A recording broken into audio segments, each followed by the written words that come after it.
Is it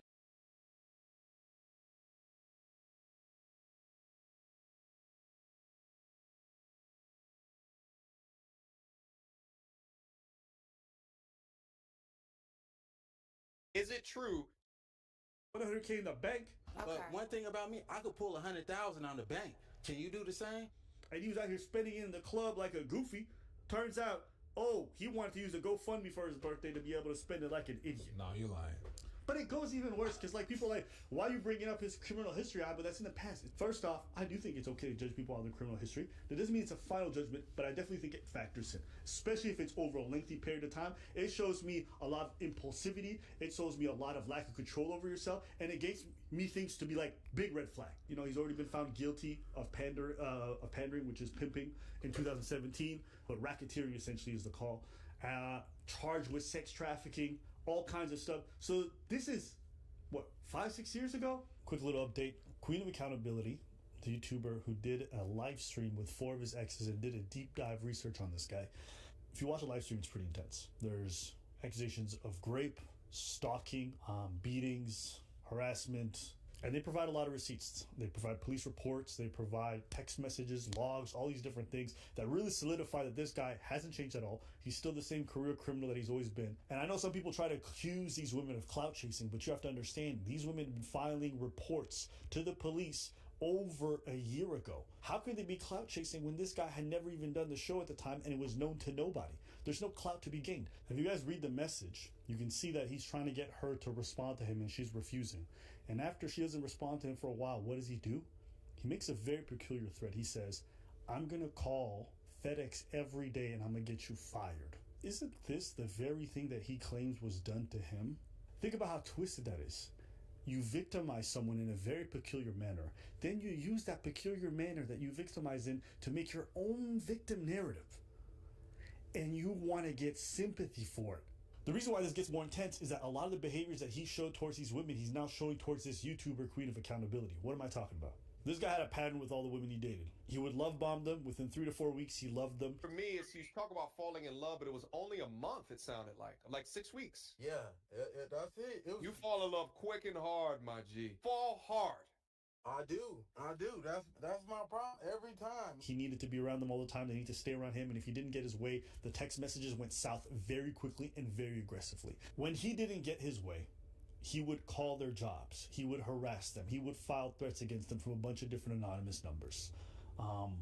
And you could tell it too is him because the grammar's really bad in all the text messages. And there's a lot of like repeated lines that seem very consistent. And now the Queen of Accountability is also being called from every direction possible and having herself being doxxed essentially through this process. He pretends like he's somebody else in all these text messages, but he kind of lets it slip that it's actually him, Aaron the plumber, because he goes, I'm going to take legal action if you don't issue a formal apology. Are you going to sue on behalf of somebody else? And it's so crazy to me how many random dudes online want to run and go to bat for this dude when everything in his history and the way he acts says he's a big ass pookie. He's the exact kind of man that women, you would criticize them for dating. If a woman chose this guy and dated him and then bad things happen, you'd be like, why don't you choose better? Why did you choose a pookie? And now you get mad at these same ladies for picking up on the fact that he was a pookie right away and trying to stay away from his ass. We picked up on it. I have never on this show ever looked at a man's behavior and been like, this is probably the kind of guy who beats women behind closed doors. Ever. Go look through the logs. Go find it. You won't find it.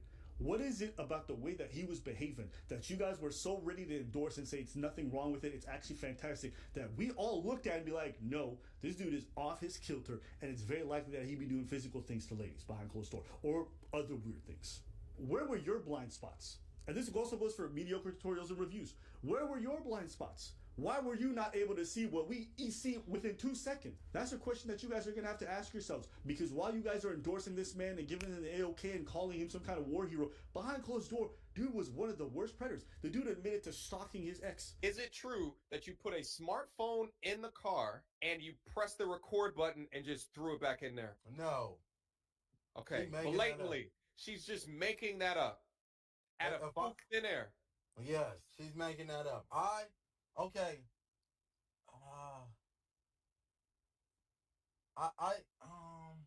Come on. Let's talk about it. I'm trying to see how I can answer this. I'm trying to see how I can lie.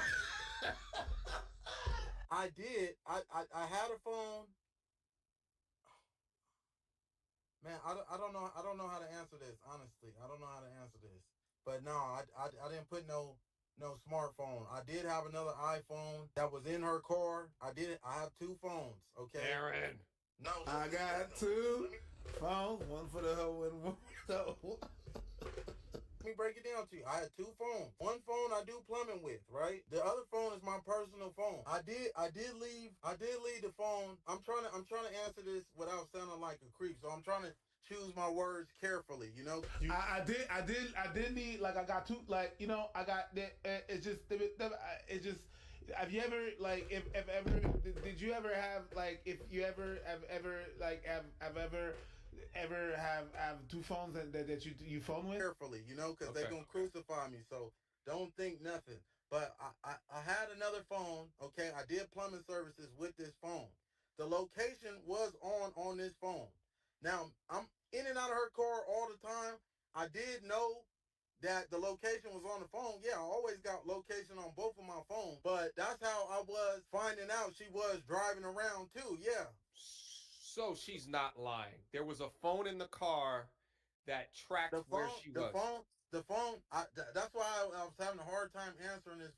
She's trying to make it seem like I just got up, through the phone. No, I had my tracker on. I had my GPS on there, and I remember we had an argument about me leaving the phone in there, yes, with the GPS tracker on there. She said, yeah, and I lied. Okay, yes, okay, I lied. I lied to her. I told her I did an airdrop, left the phone in there, but I didn't. I don't even know how to do an airdrop. But honestly, yes, the phone location, my location was. Okay, I'm not gonna keep playing it. This dude lying through his teeth. This scammer, okay, this career criminal, this trafficker, that's what he's about. Let's be clear. This is the man you guys are defending. And it doesn't even end there. The dude tried to do revenge porn against one of his exes when she wouldn't get back with him. So he was telling, and these are, you can look at the messages. This is not hearsay. This is the dude y'all defending. All this to say, I don't want to go through everything he's done. Obviously, he's garbage. The real thing that's interesting to me is why were these men so fast to want to champion this guy when it was so obvious to so many other people that he was a giant pookie? You guys would champion a man who's likely going to harm more women in the future. You want to give him access to funds to be able to attract more women, want to give him more publicity to be able to have more opportunities, not realizing you guys are essentially enabling a predator. Stalks his ladies, threatens them when they want to leave, put hands on something. Like, okay, what you want me to say? What you want me to say? It's not even about taking a victory lap. Like, it's not even just the viewers. This is the creators. Like, MTR, I like the dude, but it was plainly obvious to everybody. Even the way you conducted the interviews, I'm gonna be honest, you were softballing it. When he was saying weird sus shit like this, like, to me, that's a big, huge red flag. What do you think about that? I didn't understand the people defending it. Just if we go to the base of the video and what happened, it escalated very quickly. But the basis of the video was us watching a dating show, and if you look at the behavior on the dating show, I do not understand what you guys saw. Well, didn't see. Nah, he did nothing wrong. Like, what is the state of the world, or in what world do you live in that you saw nothing wrong in the interactions that you saw? Forget the rest. Forget the felon thing or whatever. Forget all that. Just based on those interactions, you saw nothing wrong. Well, you got rejected from the ladies. That's why I see a problem that we have in society. Rejection is not inherently a bad thing. It's just a neutral thing. It's actually a good thing sometimes. You take it as disrespect. When you say, oh, he got rejected by the ladies, you automatically go to disrespect. No, the girls just said no because this and that and that. Well, you know what? If you feel that way, that's how you feel. Moving on. He felt some type of way. And I'm still standing on mine when he said, you definitely made me... That was off. Right from the jump. And then you accumulate the rest of the things. At the basis of what we saw, you saw that and you saw nothing wrong, I'm sorry to say that's a red flag on you. If you saw nothing wrong with the interaction that you saw there and you thought it was perfectly normal, there's something wrong with you. Forget the rest. Forget the baby mamas, the dramas, the running from the police, the going inside. Forget all that. If just based on the whole interaction that you saw nothing, you're like, yep, then there's something wrong with you too. I'm going on you guys. Yep. You guys got problems and you got to search within. Whether you believe it or not, that's on you. But you got problems. You're not supposed to talk with people like that. I don't even think they think that's normal.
Come a long way.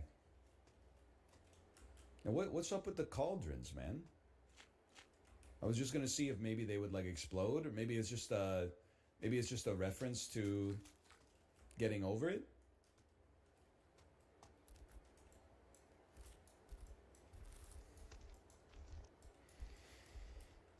Imagine if that took us all the way back. Oh man, to the past to play the shitty games that suck ass. What the fuck?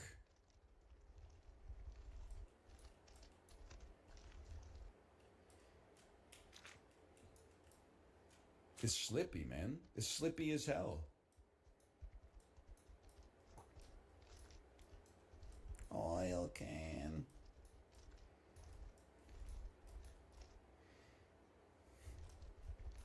And I haven't bantered in like 6 minutes, man. It feels weird. Imagine that we haven't bantered in 6 minutes and we've made steady progress over that time. I wonder if there's like a connection.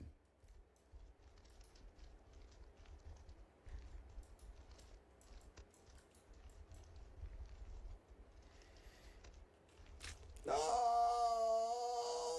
I'm not letting you go, bro. I'm letting you go.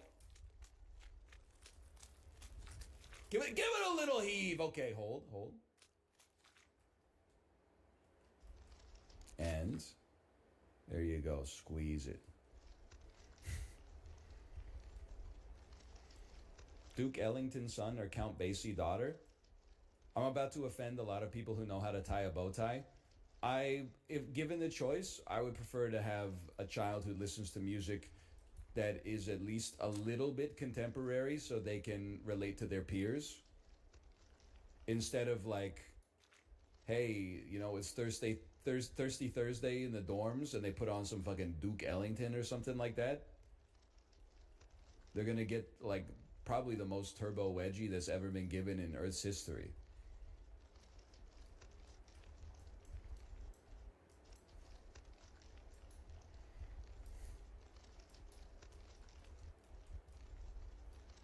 Depends on the school. That's true. That shit would go crazy at the Tisch School of the Arts.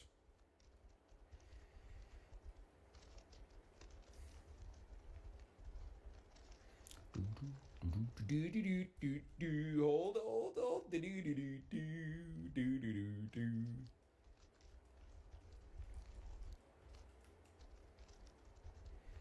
Duke Ellington, one of the greatest composers of the 20th century. Yeah, we know. We know your favorite song's Camptown Races.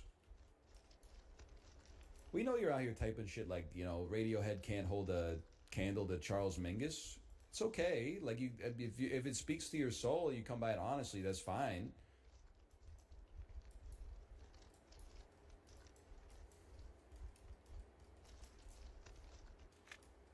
That's true, though. A little disrespectful to Johnny Greenwood, honestly.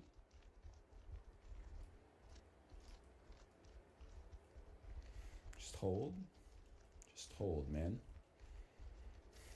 Charles Dingus and Dork Ellington. So true. John Philip Snooza.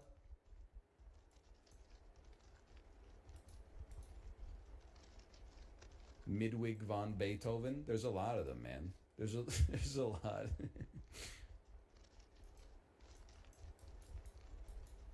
+2. Squeaks, you got me thinking about growing a beard again. Saw your beard, saw you eating next to the Hudson River. You got me thinking about growing a beard again. But I know how it ends. I grow the beard for like a week. I'm like, sick beard. Then I'm like, I should shave it off. Then I shave it off. And I'm like, I'm glad I don't have a beard anymore.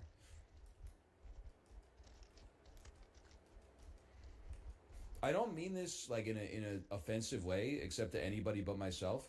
I think what happens actually is like beard length where it is right now, I think is like pretty good. But then like when it grows out more, the gray in my goatee really goes on display. And I don't mind having gray hair, but the way it comes in makes me look, I mean, someone called me like, you look like an Armenian taxi driver. And I was like, I can't even disagree.